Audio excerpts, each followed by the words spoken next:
সবাইকে এই পর্বে শুভেচ্ছা জানাচ্ছি। এই পর্ব থেকে আমরা শুরু করতে যাচ্ছি কম্পিউটার অপারেশন লেভেল 2 এর ক্লাস।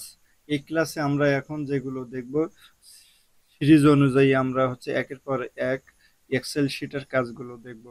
তো এক্সেল শিটে মূলত কি কাজে ব্যবহার করা হয়? এক্সেল শিট বিভিন্ন কাজে ব্যবহার করা হয়। তার মধ্যে উল্লেখযোগ্য কাজগুলো হিসাব নিকাশের কাজ, সেটা সেই কাজের জন্য ব্যবহার করা হয়। ডাটা অ্যানালাইটিক্স এর কাজ করা হয়। ডাটা এন্ট্রির জন্য ব্যবহার করা অনেক ধরনের কাজের জন্য এক্সেল শিট ব্যবহার করা হয়। এখন আমরা দেখব যে এক্সেল শিট, যেহেতু এটা বিগিনার কোর্স লেভেল 2 এর জন্য, এজন্য আমাদের কোর্সগুলো সেরকম মানের হবে, মানে বিগিনারদের জন্য লেভেল 2 উপযোগী করে এই কোর্সটা তৈরি করা হবে। তো এক্সেল শিটে কাজ করার জন্য আমাদের একটা এক্সেল শিট প্রথমে তৈরি করতে হবে। এক্সেল শিট তৈরি করার জন্য আমরা বিভিন্নভাবে এক্সেল শিট তৈরি করতে পারি, একটা এক্সেল ফাইল তৈরি করে নিতে পারি। আমাদের প্রথম যেটা দরকার হচ্ছে এক্সেল ওয়ার্কবুকটা ওপেন করা। তো সেটা করার জন্য আমরা হচ্ছে স্টার্ট বাটনে ক্লিক করব। স্টার্ট বাটনে ক্লিক করার পরে এই যে ওয়াল আছে, ওয়াল অ্যাপস বা ওয়াল, এখানে যাওয়ার পরে দেখেন এই যে এক্সেল এক্সেল 2016 দেওয়া আছে আমার এখানে 2016 দেখাচ্ছে। আপনার ওইখানে যদি 2013 থাকে 13 থাকতে দেখাবে। যদি 2017 দেখায় বা 21 দেখায়, সেটা এখানে থাকবে, এক্সেল এরকম লেখা থাকবে। তো এইখানে আমি যদি ক্লিক করি, দেখেন এক্সেল শিট ওপেন হয়ে যাচ্ছে। ইয়েস দিতে বলতেছে, ইয়েস দিয়ে দিলাম। এখন আমাকে দেখেন একটা ইন্টারফেস দেখা দিচ্ছে যে আমার কিরকম ধরনের এক্সেল শিট লাগবে। এখানে বিভিন্ন ধরনের টেমপ্লেট আছে, ডেমো কিছু টেমপ্লেট এক্সেল শিটে আছে। তো এইগুলো আমরা এখন বুঝতে পারবো না। আমরা সরাসরি বোঝার জন্য আমাদের এই যে ব্ল্যাঙ্ক ওয়ার্কবুক আছে এটা নিব। ঠিক আছে, এখন দেখেন এক্সেল শিট ওপেন হয়ে গেছে। তো এটা এইভাবে আমরা ওপেন করতে পারি। আরেকভাবে আমরা ওপেন করতে পারি, আমি এখান থেকে ক্লোজ করা যাবে, ক্লোজ অপশনে ক্লিক করছি, ক্লিক করে এটা কেটে দিলাম। এখন আরেকভাবে কিভাবে করা যায়, আমরা এইখানে সার্চ অপশনে এক্সেল লিখে দিতে পারি। এক্সেল লেখার সাথে সাথে দেখেন এখানে চলে আসছে, এই যে আমাদের এখানে চলে আসছে। তো এটাতে যদি আমি ক্লিক করি, এক্সেল শিট সেভাবে ওপেন হয়ে যাচ্ছে। এখান থেকে আমরা ব্ল্যাঙ্ক ওয়ার্কবুক যেটা আছে সেটা চাইলে আমরা ক্লিক নিতে চাইলে ওপেন করব আর কি। কিন্তু দেখেন এখানে আরেকটা মেসেজ চলে আসছে, এটা আমাদের এরকম যদি মেসেজ আসে সেটাকে ক্লোজ করে দেবো। এখান থেকেও দিতে পারবো, এখান থেকেও দিতে পারবো। তো আমি এটা ব্ল্যাঙ্ক ওয়ার্কবুক যেটা আছে সেটা নিয়ে নিচ্ছি। দেখেন তৈরি হয়ে গেছে। এছাড়াও আরো একটা ভাবে ওপেন করা যায়, আমি এটাকেও ক্লোজ করে দিচ্ছি। ওপেন করার জন্য আমরা রাইট বাটন ক্লিক করব, ডেস্কটপের উপর ফাঁকা জায়গায় রেখে রাইট বাটন ক্লিক করব। রাইট বাটন ক্লিক করার পরে দেখেন নিউ আসছে, নিউ থেকে ওয়ার্ক শিট লেখা আছে। আপনাদের এক্সেল লেখা থাকতে পারে, এক্সেল ওয়ার্ক শিট লেখা থাকতে পারে। তো আমার এখানে কি আছে, এক্সেল ওয়ার্ক শিট। এটা আপনাদের এখানে এক্সেল লেখা থাকবে, আমার এখানে একটু ভিন্নভাবে দেখাচ্ছে। আপনাদের এখানে আহ, সঠিক লেখাটা থাকবে এক্সেল, কারণ আমি এখানে এক্সট্রা কিছু এক্সটেনশন ব্যবহার করার কারণে আমার এটা আপনাদের মতো দেখাবে না। তো আর যদি এরকম এক্সটেনশন আপনাদের থাকে তাহলে দেখবেন যে সেম এটা এরকম লেখা আছে X L S x worksheet. একটা যেটা ওয়ার্কশিট লেখা আছে সেটা দেখেন, একটা ওয়ার্কশিট লেখা আছে। আমি যদি এটা এটা একবার নেই, দেখেন এটা এক্সেল শিট হিসেবে ওপেন হয়ে যাচ্ছে। এখানে কাজ করতে পারবো, কোনো সমস্যা নেই, ইন্টারফেস একই। এটাকে আমি বাদ দিলাম। দেওয়ার পরে আমার এখানে যেটা দেখাচ্ছে আরো একটা এক্সট্রা, হয়তো এটা আপনাদের দেখাবে না, এটাও যদি নেই, আমি এটাকে ক্লিক করলাম। করার পরে আমার এখানে এরকম দেখা যাচ্ছে, দেখেন এক্সেল শিটের আইকন আসেনি। তারপরেও যদি এটা আমি ওপেন করি, এখানে আমার ওপেন হওয়ার সময় আমাকে কিসে ওপেন হবে সেটা দেখাচ্ছে। এই দেখেন এক্সেল শিট দেখাচ্ছে। তো এক্সেলে ক্লিক করলে, তারপর অলওয়েজ অথবা জাস্ট ওয়ান দিলে এটা ওপেন হয়ে যাবে। তো সবগুলোর কাজে আলটিমেটলি একই কাজগুলো সব ইসে করা যাবে, এক্সেল ওয়ার্কবুক যেটা আছে সেটাতে করা যাবে। তো আপনার যেভাবে পছন্দ সেভাবে নিবেন। সব থেকে সহজ যেটা সেটা হচ্ছে সার্চ অপশনে লিখবেন এক্স সি EX EXCEL এটা লিখলে এক্সেল টাইপ করলে দেখেন এখানে চলে আসবে, এই সাইডে চলে আসবে, আপনি এখানে ক্লিক করলে ওপেন হবে। তো আপনার ইচ্ছা মতো আপনি এ করে নেবেন। এটাকে ক্লোজ করে দিচ্ছি, দেওয়ার পরে এটা ওপেন। তো ওপেন হয়ে গেছে। এখন দেখেন আপনারা যারা এমএস ওয়ার্ডে কাজ করছেন এর আগে, এখানে কিছু কিছু জিনিস সেম পাবেন, আবার কিছু কিছু জিনিস নতুন পাবেন। তো যেগুলো সেম পাবেন সেগুলোর কাজ অলরেডি আপনারা বুঝতে পারবেন বা বুঝে গেছেন, আর যেগুলো নতুন আসবে সেগুলো হচ্ছে এক্সেল শিটের জন্য নতুন করে আমাদেরকে শিখতে হবে। এখন দেখেন আমাদের এমএস ওয়ার্ডে কি ছিল, এটা হচ্ছে আমাদের এক্সেল শিটের টাইটেল বার, এক্সেল শিটের টাইটেল বার। তারপর যেটা আছে এটা হচ্ছে ট্যাব বা মেনু বার, এটাকে ট্যাব বলে, আবার মেনু বারও বলে। তারপর হচ্ছে এটাকে রিবন বলে, যেরকম হোম, এই হোমের রিবন কোনটা, এই যে অংশগুলো বেরিয়ে আসছে হোমে ক্লিক করার পরে এটাই হচ্ছে হোমের রিবন। যেরকম ইনসার্ট, ইনসার্টের ভিতরে এই কি ইনসার্টের উপরে যখন আমি ক্লিক করছি তখন ইনসার্টের ভিতর থেকে যে অপশনগুলো বেরিয়ে আসছে এই অপশনগুলোকে রিবন বলে। এটা হচ্ছে ফাংশন বার বা ফর্মুলা বার, এখানে আমরা ফর্মুলাগুলো লিখব। আর এই যে জায়গাটা আছে এই জায়গাটাকে বলে হচ্ছে ওয়ার্ক বুক বা ওয়ার্ক এরিয়া। কাজ করার জন্য আমাদের যে এরিয়াটা আছে সেটা হচ্ছে ওয়ার্ক এরিয়া। এই ওয়ার্ক এরিয়াটা দুইটা ভাবে হচ্ছে বিভক্ত, যেরকম একটা হচ্ছে রো আর একটা হচ্ছে কলাম। এটা হচ্ছে কলাম এবং এটা হচ্ছে রো, অর্থাৎ এই যে সিলেক্ট গুলো আছে এটা হচ্ছে একটা রো, এই যে সিলেক্টটা আছে এটা হচ্ছে একটা রো, এই যে 3 নাম্বার সিলেক্ট যেটা আছে 3 নাম্বার রো। প্রত্যেকটা দেখেন সিরিয়াল দেওয়া আছে 1 2 3 এভাবে, যতগুলো রো আমাদের আছে সবগুলো রোকে সিরিয়ালাইজ করা আছে 1 2 3 4 5 এভাবে। এবং যতগুলো কলাম আছে এটা হচ্ছে একটা কলাম। অলরেডি আপনারা জানেন যে কলাম কোনটা রো কোনটা। এইভাবে যে সেলগুলো আছে এগুলো হচ্ছে কলাম। সেল কোনটা, এই যে প্রত্যেকটা ছোট ছোট ঘর যেগুলো আছে এইগুলো হচ্ছে এক একটা সেল। দেখেন এ একটা সেল, এ একটা সেল, এ একটা সেল, আর এই পুরো এর লাইনটা যে কভার করতেছে এটা হচ্ছে কলাম। এই যে বি লাইন যখন নিচে আসতেছে এবার উপর থেকে নিচে এটা হচ্ছে কলাম। আর যখন ওয়ানের উপরে ক্লিক করতেছি এই ঘরগুলো যেগুলো সিলেক্ট করে আছে এইগুলো হচ্ছে এইগুলো হচ্ছে রো, এইগুলো হচ্ছে রো। 3 নাম্বার 9 নাম্বার এইগুলো সবগুলো এইভাবে যেটা যাবে বাম থেকে ডাইনে বা ডাইন থেকে বামে এগুলো হচ্ছে রো। এবং উপর থেকে নিচে বা নিচ থেকে উপরে যেটা যে ঘরগুলো এইভাবে ধরা যায় সেইগুলো হচ্ছে কলাম হিসাবে আছে। আসলে আপনারা এখন বুঝতে পারছেন রো কোনটা কলাম কোনটা। এবং এই নিচে আমাদের যেটা আছে এই সাইডে বাম সাইডে জুম সেকশন আছে, ভিউ লেআউট আছে কয়েকটা, ব্রেক পেজ ব্রেক ভিউ, তারপর হচ্ছে পেজ লেআউট, তারপর হচ্ছে নর্মাল ভিউ। আর এটা হচ্ছে শীট আমাদের এক্সেল শিটের। আমরা চাইলে এরকম আরেকটা শিট আমরা পাশে নিতে পারি যেটা শিট 2 নামে আসবে। এই যে শিট 2 আমরা চাইলে একাধিক শিট নিতে পারি। দেখেন কোনো কিছু পরিবর্তন বোঝা যাচ্ছে না, কিন্তু এখানে অলরেডি 3টা শিট চলে আসছে। আমি একটু আপনাদের বোঝানোর জন্য এখানে কিছু একটা কালার করে দিচ্ছি। এখন কালারটা কিভাবে করলাম এটা আপনাদের বোঝা বড় বিষয় না, তারপরে আপনারা বুঝে গেছেন। দেখেন এই যে আমি কালার করলাম, এই শিট 2 তে দেখুন যাচ্ছি, দেখেন এখানে ফাঁকা, তার মানে প্রত্যেকটা শিট আলাদা, এখানে শিট আকারে থাকে। ঠিক আছে, তো এভাবে যদি আমাদের কোনো শিট নেওয়ার দরকার হয় এক্সেল শিটে আমরা এভাবে শিট নিতে পারবো।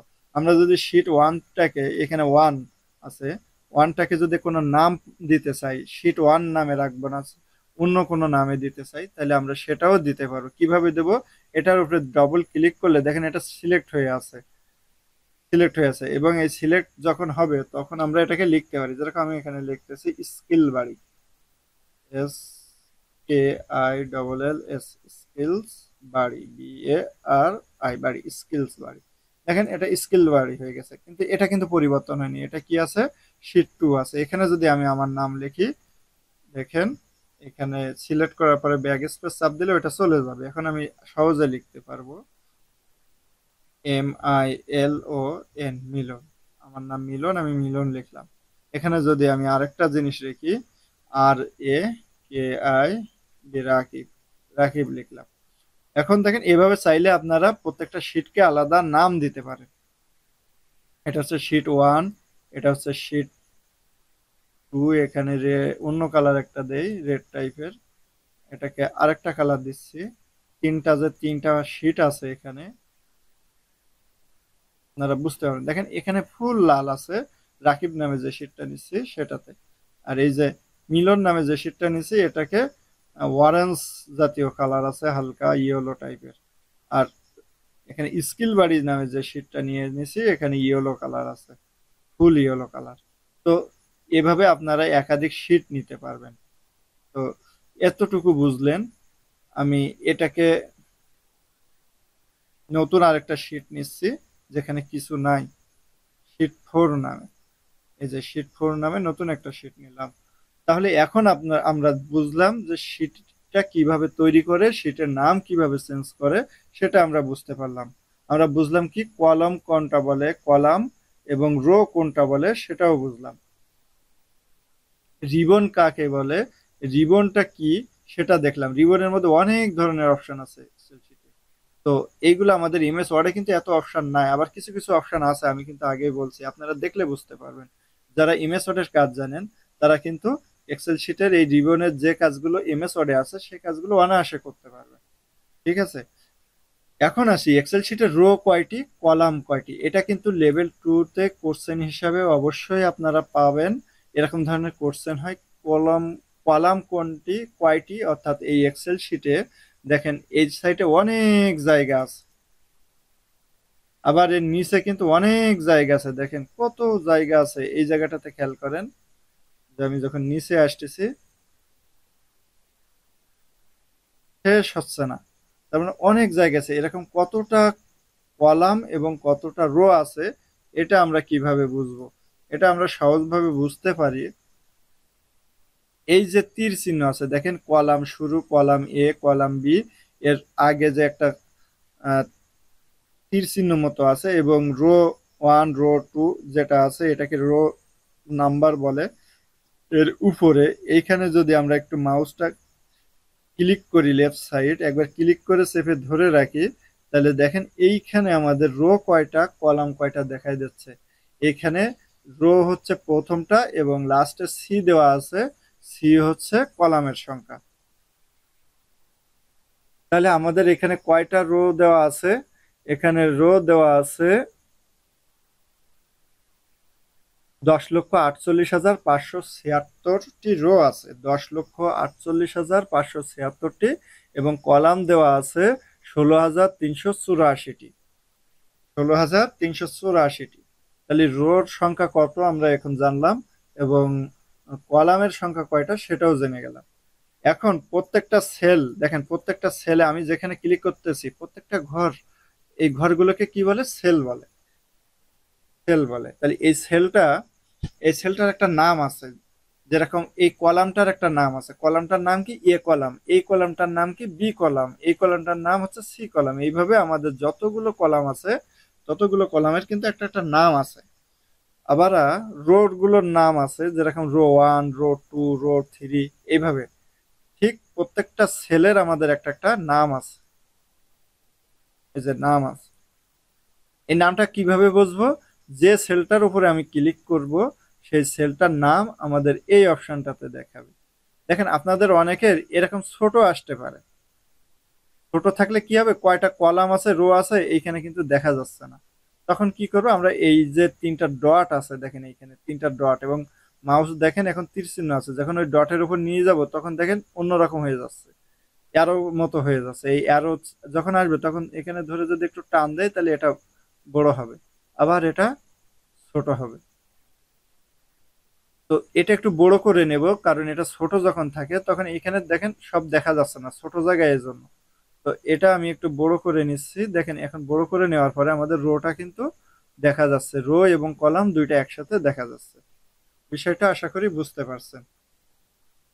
এখন দেখেন আমাদের বেসিক কিছু কাজ আমরা দেখি, যেরকম তার আগে আমরা কোন কাজগুলো আমাদের এমএস ওয়ার্ডের সাথে মিল আছে সেগুলো একটু দেখে আসি। দেখেন ফাইল, ফাইলটা আমাদের এমএস ওয়ার্ডের মধ্যে আছে, এর মধ্যে কি কি আছে, ইনফো আছে, ডকুমেন্ট ইনফোর এমএস ওয়ার্ডের যে কাজগুলো এখানে অনেকটা সেম ঠিক আছে। এখানে আমাদের ডকুমেন্টের সাইজ, ডকুমেন্টের title, document tag, document category এইগুলো দেখাচ্ছে, ডকুমেন্টটা কখন তৈরি করা হয়েছে, ক্রিয়েট, টুডে, কত টাইম সেটাও দেখাচ্ছে, এরকম এগুলো এখানে দেখায়। তারপর হচ্ছে নিউ এর কাজটা কি আমরা সেটা এখান থেকে নিতে পারবো। নতুন আরেকটা যদি নিতে চাই এক্সেল শিট, নতুন আরেকটা যদি নিতে চাই এক্সেল শিটের যে ওয়ার্ক বুক যেটা আছে এটা যদি নতুন ভাবে নিতে চাই তাহলে আমরা এখান থেকে নিতে পারবো নিউ, এটা হচ্ছে নতুন ব্ল্যাঙ্ক ওয়ার্ক বুক চলে আসবে। দেখেন এখানে কিন্তু শিট একটা আছে, আর আমার আগে যেটা ছিল সেটা তো ওয়ার্কবুক। দেখেন স্কিল বাড়ি মিলন, এটা এই ওয়ার্কবুক আর হচ্ছে এই যে নিউ থেকে নেওয়া এটা কিন্তু সম্পূর্ণ আলাদা, এটা হচ্ছে ব্ল্যাঙ্ক ওয়ার্কবুক আসবে। আর আমাদের যেটা ছিল এই যে প্লাসে ক্লিক করলে যেটা আসবে সেটা হচ্ছে কি শিট আকারে আসবে। শিট, একটা এক্সেল ওয়ার্কবুকের একাধিক শিট নেওয়া যায়, এই যে গুলো আছে এগুলোকে শিট এইভাবে নিলে এটাকে শিট বলবে।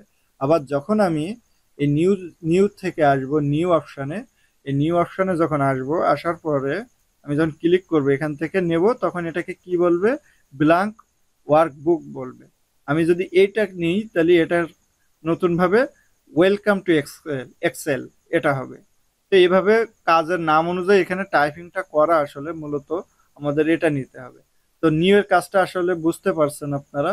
তারপর হচ্ছে ওপেন, ওপেনের কাজটা কি, ওপেনের কাজটা হচ্ছে আমাদের আগে যে এক্সেল শিটের কাজগুলো করা আছে রাইট, এরকম আমি একটু দেখাই আপনাদের, এটা কেটে দিচ্ছি। এই যে ওয়ার্কবুকটা আছে এই ওয়ার্কবুকটা আমি ওপেন করতে চাচ্ছি, তাহলে আমি যাচ্ছি আমার এই যে আমাদের আগে সেই ওয়ার্কবুক যেটা আছে সেটা, তো ওপেনে যাওয়ার পরে এই যে ওপেনে ক্লিক করলে দেখেন আমার ওয়ার্কবুক গুলো আগে যেগুলো ওপেন করা ছিল সেগুলো এখানে দেখাচ্ছে, বা আমার ডিভাইসে বা আমার ল্যাপটপে যে ফাইলগুলো আছে সেগুলো দেখাচ্ছে। লাস্ট ওপেন যেগুলো হয়েছে সেগুলো কিন্তু দেখাচ্ছে, আজকের যে কয়টা এক্সেল ফাইল ওপেন হয়েছে সেটা এখানে দেখছে, এই সপ্তাহের মধ্যে যে কয়টা এক্সেল ফাইল ওপেন হয়েছে সেটা দেখাচ্ছে, এইভাবে দেখাচ্ছে। এবং দেখেন এই সাইটে তারিখও দেখাচ্ছে, কোন তারিখে কোন তারিখে আমি কোন সময়ে কোন তারিখে আমি কোন ফাইলটা ওপেন করছি সেটা এখানে দেখায়। আমি যদি চাই যে এইটা এই যে ইনভয়েস নামে একটা ফাইল আছে এটা 7/21/25 এই তারিখে ওপেন করছিলাম কম্পিউটারে, সেটা এখানে শো করতেছে, এটা ক্লিক করলে এটা ওপেন হবে। দেখেন ওটা ওপেন হয়ে যাচ্ছে, একটু সময় নিছে। এই যে এইভাবে আপনারা ওপেন করতে পারবেন। আমি এটা ক্রাস দিয়ে ক্লোজ করে দিলাম, দেওয়ার এখানে আসলাম, আবার যাচ্ছি ফাইলের মধ্যে। দেখেন আমি আবার যাচ্ছি ফাইলের মধ্যে, এই যে ফাইল ফাইল ফাইল থেকে এবার হচ্ছে সেভ, সেভ অ্যাজ, সেভ অ্যাজের কাজ অবশ্যই আপনারা পারেন, কারণ এই ফাইলটা যদি আমরা সেভ করতে যাই তাহলে এখান থেকে সেভ, এই যে কোথায় সেভ করব জায়গা চাচ্ছে, আমি চাচ্ছি ডেস্কটপের উপর, এই যে ডেস্কটপ সিলেক্ট দিলাম, দেওয়ার পরে আমি এখানে ফাইলের একটা নাম দিতে বলতেছে, আমি ফাইলের নামটা বুক ওয়ান দিয়ে দিলাম, যে বুক ওয়ান আছে ওদের সাথে মিল রেখে আমি একটু এডিট করে বুক ওয়ান দিয়ে দিলাম। এবার যদি আমি সেভ দিই তাহলে ডেস্কটপের উপরে এই ফাইলটা সেভ হয়ে যাবে বুক ওয়ান নাম। তো আমি এটা ক্লোজ করে দিচ্ছি, দেওয়ার পরে দেখি আমাদের সে ফাইলটা পাই কিনা। দেখেন এই যে আমাদের সে ফাইলটা বুক ওয়ান নামে। এখন যদি এটা আমি ওপেন করি আবার ডবল ক্লিক করে লেফট সাইড মাউসের, তাহলে আমাদের সে ফাইলটা ওপেন হবে। ফাইলের মধ্যে যে কাজগুলো আছে সেভ, সেভ অ্যাজ এটাও আপনারা পারবেন। তারপর প্রিন্ট আছে, প্রিন্টের কাজটা আমরা এখন দেখবো না, আরো সামনে দেখবো। শেয়ার করা যায়, এক্সপোর্ট করা যায়, পাবলিশ করা যায়, ক্লোজ করা যায়, এগুলো আমরা সামনে দেখবো। ক্লোজ করা যায় যেটা, সেটা হচ্ছে আমি যদি এখানে ক্লোজ করি, এইখানে ক্লোজ করলে যে কাজটা হবে এইখানে ক্লোজ করলে সেই একই কাজ হবে। দেখেন ক্লোজ হয়ে গেছে। আমি আবার এই ফাইলটা যদি ক্লোজ করতে চাই, দেখেন এই যে ফাইল, ফাইল থেকে ক্লোজ, ক্লোজ হয়ে গেলে এখন দেখেন এখানে আর কোনো কিছু দেখাচ্ছে না। কারণ কি, কারণ এখানে আমাদের কোনো ওয়ার্কবুক নাই, ওয়ার্কবুকটা ক্লোজ হয়ে গেছে।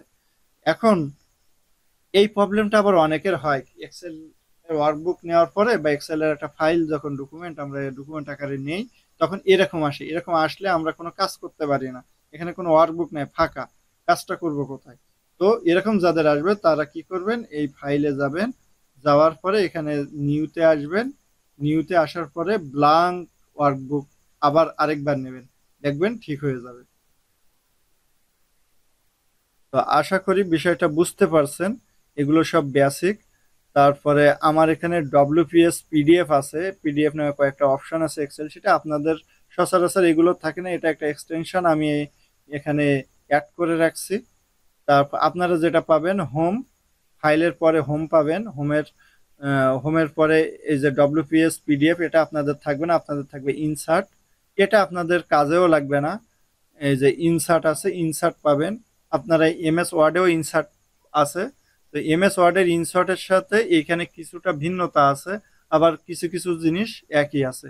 তো আমরা কাজের ক্ষেত্রে যখন যেটা লাগবে আমরা সেই সময় সেই কাজটা দেখব। দেখেন এখানে হচ্ছে এই সাইডে হিডার ফুটার আছে, টেক্সট বক্স আছে, তারপরে এখানে এই অপশনগুলো কিন্তু এমএস ওয়ার্ডে আমরা দেখে আসছি, ঠিক আছে।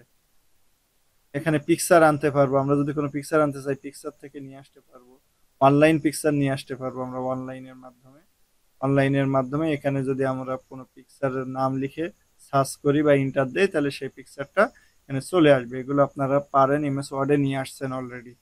তারপরেও আমরা যখন ধারাবাহিকভাবে এই কোর্সটা করতেছি, তো ধারাবাহিকভাবে কোনো এক সময় আমরা আমাদের সামনে আসবে এই কিভাবে নিয়ে আসতে হয়, ডিটেলস আমরা সেখানে শিখবো। তারপর পেজ লেআউট আছে, পেজ লেআউট এমএস ওয়ার্ডেও আছে, কিন্তু এখানে কিছুটা ভিন্নতা থাকতে পারে, আমরা সেটাও দেখবো। দেখেন মার্জিন আছে, ওরিয়েন্টেশন আছে, পেজ সাইজ আছে, প্রিন্ট এরিয়া আছে, অনেকগুলো অপশন আছে। ফর্মুলা, এই ফর্মুলাটা আমাদের এমএস ওয়ার্ডে নাই, এখানে আছে। এই ফর্মুলার কাজ, ডাটার কাজ, এই দুইটা অপশনের কাজ মূলত আমাদের এক্সেল শিটে করতে হবে। এক্সেল শিটের যে ফাংশন বলেন, ফর্মুলা বলি, যেটা বলি না কেন, সবগুলো এই দুইটা অপশনের মধ্যে পাওয়া যাবে। রিভিউ আছে, ভিউ আছে, ডেভেলপার টুল নামে আপনারা এটা পাইতেও পারেন, অনেক সময় না পাইতে পারেন। এটা কিভাবে পাবেন, যাদের নাই তারা আমরা সামনের টিউটোরিয়ালে এগুলো কিভাবে আনতে হয় দেখাবো। এখন আসি এক্সেল শিটের কিছু বেসিক জিনিস। সাপোজ আমি এখানে একটা জিনিস টাইপিং করলাম, 1 2 3 4, এভাবে যদি আমার 100 পর্যন্ত বা 1000 পর্যন্ত টাইপিং করতে বলে, তাহলে কিন্তু আমার অনেক সময় লেগে যাবে। তাহলে আমরা কিভাবে সহজে টাইপিংটা করতে পারি, আমরা এখানে 1 লিখলাম, এখানে 2 লিখলাম, এই দুইটা টাইপিং করার পরে এই দুইটা একসাথে সিলেক্ট করতে হবে, এই সেল দুইটা একসাথে সিলেক্ট করতে, একসাথে কি ভাই, এখানে ক্লিক করে টান দিতে হবে এই পর্যন্ত। টান দেওয়ার পরে আমাদের দেখেন মাউস কার্সার যেটা আছে, এটা সবসময় বড় ধরনের একটা প্লাস আইকন মতো থাকে। আর এই দুইটা যখন আমরা সিলেক্ট করছি, দেখেন ছোট্ট একটা কর্নার আছে, এই যে কর্নারের উপরে যখন নিয়ে যাচ্ছি আমার মাউস কার্সার, দেখেন বড় প্লাস থেকে যখন কর্নারের উপর নিয়ে যাচ্ছে, তখন একটা পরিবর্তন হয়ে গেছে। কি হয়ে গেছে, ছোট টাইপের প্লাস। দেখেন এই বড় প্লাসটা যখনই ছোট প্লাস হবে, এখানে টান দেব, এটাকে বলে drag and hover, drag and drop বলে। তো ড্র্যাগ অ্যান্ড ড্রাফ করে যখন টান দেবো, তখন দেখেন দেখাচ্ছে 17 18, এভাবে যত আমরা টান দেবো নিচে তত চলে আসবে। দেখেন সিরিয়ালটা চলে আসছে, 52 পর্যন্ত আসছে। খুব সহজে কিন্তু আমরা এটা নিয়ে আসতে পারছি। আবার দেখেন 1 2, এই দুইটা সিলেক্ট করলাম, এই দুইটা সিলেক্ট করার পরে যখন আমরা এইভাবে টান দেব, তখন কিন্তু চলে আসবে। যতক্ষণ আমাদের লাগবে ততক্ষণ এভাবে টান দেবো, দিলে আমাদের একের পর এক চলে আসবে। আশা করি আপনারা এটা বুঝতে পারছেন। যদি শুধুমাত্র 1 থাকে, 1, এখন 1 থাকার পরে যদি আমরা এটাকে টান দেই, তাহলে কি আসবে, সব ঘরগুলোতে 1 হয়ে যাবে। যদি আমাদের কোন একটা নির্দিষ্ট ওয়ার্ড এখানে লিখলাম, আমি সাপোজ বাংলাদেশ লিখলাম,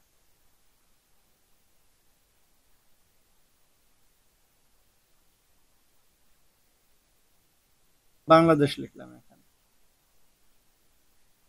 দেখেন বাংলাদেশ লিখছি, এই বাংলাদেশের এখানে দেখেন ওই ছোট্ট ইয়ে আছে, নিয়ে যাচ্ছে। এটা কিন্তু বাংলাদেশ 1 2 এরকম ভাবে আসবে না, শুধু বাংলাদেশ। আমাদের একই লেখা বিভিন্ন ঘরে নিয়ে আসতে হয়, আমরা কিন্তু বারবার টাইপিং করতে করতে আমরা অনেক সময় লেগে যায়, একই লেখা বিভিন্ন ঘরে হবে, বা কপি পেস্ট করতে করতে আমাদের কিন্তু অনেক সময় লেগে যাবে। তা না করে আমরা যদি সেই ওয়ার্ডটা লিখি, যেরকম S K I double L S scale দিয়ে আর আই বাড়ি, সাপোজ আমার এই ওয়ার্ডটা আমাকে লিখতে হবে প্রত্যেকটা সেলের ভিতরে লিখতে হবে, এরকম 100টা সেলের ভিতরে লিখতে হবে। তাহলে আমি কি করব, এটা একবার লিখবো, লেখার পরে এই যে ছোট্ট আইকন আছে, আইকনের ওখানে নিয়ে যাবো, দেখেন প্লাস চিহ্ন হয়ে যাচ্ছে, এই প্লাস ধরে টান দেবো, যতক্ষণ টান দেবো ততক্ষণ চলে আসবে। আশা করি বিষয়টা বুঝতে পারছেন। এখন দেখেন আমরা 1 2 3 কিভাবে নিয়ে আসবো, এটা নিয়ে আসতে পারতেছি। আমাদের যদি কেউ বলে যে বিজোড় সংখ্যা নিতে হবে, বিজোড় সংখ্যা নিতে হবে, তাহলে সেটা কিভাবে নিব, বিজোড়, দেখেন 1 হচ্ছে বিজোড় সংখ্যা, 1 বিজোড় সংখ্যা, তারপরে হচ্ছে 3 বিজোড় সংখ্যা। এই দুইটা যদি আমরা প্রথম দুইটা বিজোড় সংখ্যা লেখার পরে আমরা যদি এখান থেকে টান দেই একইভাবে, দেখেন আমাদের যতক্ষণ টান দেব ততক্ষণ বিজোড় সংখ্যাগুলোই আসবে, 1 3 5, ঠিক আছে। যদি আমাদের জোড় সংখ্যা নিতে বলে তাহলে আমরা কিভাবে নেব, 2 4, এই দুইটা সিলেক্ট করলাম, দেখেন আবার দেখেন সিলেক্ট করতেছি, দুইটা সেল একসাথে সিলেক্ট করার পরে এখানে টান দিচ্ছি, চলে আসছে সব জোড় সংখ্যাগুলো চলে আসছে। তারপরে আমরা কোনটা করতে পারি, জোড় সংখ্যা বিজোড় সংখ্যা। এবার যদি আমার বলে যে আমি 100 থেকে অঙ্কগুলো আসবে, আমরা তো আগে 1 থেকে নিছি এখানে, বা 1 বিজোড় সংখ্যা নিছি, আমরা চাচ্ছি যে 100 থেকে উপরে যাবে, যেরকম 100 আছে, এখানে হবে 101, 101, এই দুইটা আমি সিলেক্ট করলাম, তারপর হবে 102, 103, এভাবে আমার দরকার। তাহলে এখান থেকে আমার হচ্ছে অনেকগুলো দরকার, এইভাবে লিখে যদি আমি টান দেই, দেখেন কি আসছে, 100, 101, 102 এভাবে চলে আসছে। ঠিক আমরা চাচ্ছি যে 100-র পরে 200 আসবে, তারপর 300 আসবে, তারপর 400 আসবে, এভাবে। তাহলে আমরা 100 লিখলাম, তারপর হচ্ছে এখানে 200 লিখলাম, লেখার পরে এই যে দুইটা সেল আছে, এই সেল দুইটাকে ধরে এভাবে যদি টান দেয়, দেখেন 100, 200, 300, 400, 500, 600, 7, 8, 900, এখানে 1000, 1100, 1200, 1300, দেখেন সব লেভেল অনুযায়ী চলে আসছে। আমরা চাচ্ছি যে এখানে 100 আছে, 100 আছে, এখানে হচ্ছে 99 আছে, এইভাবে আমরা নিচের দিকে যেতে চাচ্ছি। এই দুইটা সিলেক্ট করে আমরা নিচে টান দিলে নিচের দিকে চলে আসবে, মানে 99, 98, 97 এভাবে চলে আসছে। আমরা যেভাবে নেব সেইভাবে এক্সেল শিটে চলে আসবে। আমরা যে শুধু উপর থেকে নিচে এই যে সি কলামে লিখছি, ডি কলাম, এগুলো কিন্তু কলাম, আমরা কিন্তু রো ওয়াইজ লিখতে পারি। আমরা এই যেগুলো লিখছি এগুলো কলাম ওয়াইজ, কলামের ভিতরে লিখছি, যারা এন কলামের ভিতরে এগুলো লিখছি, যেরকম এম কলামের ভিতরে এগুলো লিখছি। আমরা যদি রো রো অনুযায়ী লিখতে চাই তাহলে আমরা কিন্তু সেটা লিখতে পারবো। এখানে এ করলে এই সাইটের জায়গা বেরিয়ে আসবে, আবার এই সাইটে ক্লিক করলে এই সাইটের জায়গা বেরিয়ে আসবে। তো আমরা যদি কলাম অনুযায়ী লিখতে চাই, সাপোজ এখানে আমি কত লিখি, 500 লিখলাম, এখানে হচ্ছে 501 লিখলাম, তাহলে 502 দরকার আমার, এইভাবে যাবে। তাহলে এই দুইটা এইভাবে সিলেক্ট করব, করার পরে এইভাবে টান দেব, যতদূর টান দেবো দেখেন সবগুলো বেরোয় গেছে, সেলটা বেরোয় গেল। এইভাবে মূলত আমরা এক্সেল শিটের কাজ করে থাকি। এক্সেল শিটে আমরা ডাটা এন্ট্রি করতে পারি অনেক ধরনের। তো অনেক ধরনের কাজ আছে, ফর্মুলার কাজ আছে, অপারেটরের কাজ আছে, বিভিন্ন 3 ধরনের অপারেটর আছে, সেই অপারেটর গুলো আমরা সামনে দেখব।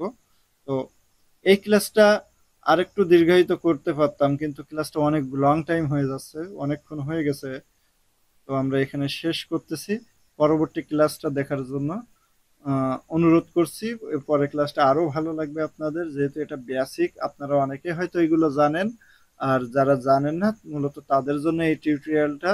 যারা এখনো কোনোদিন এক্সেল শিটে কাজ করেনি সেই সমস্ত ব্যক্তি বা স্টুডেন্টদের জন্য এই কোর্সটা, অর্থাৎ যারা কম্পিউটার অপারেশন লেভেল 2 শিখতেছে, এখনো এক্সেল শিটের কাজ করেনি তাদের জন্য। তো এই কম্পিউটার অপারেশন লেভেল 2 যেটা আছে এটা আমরা সিরিজ আকারে বের করব। তো তো প্রত্যেকটা ভিডিও আপনারা দেখবেন, তাহলে হচ্ছে কম্পিউটার অপারেশন লেভেল 2 তে আপনি কম্পিটেন্ট হতে পারবেন। ধন্যবাদ সবাই।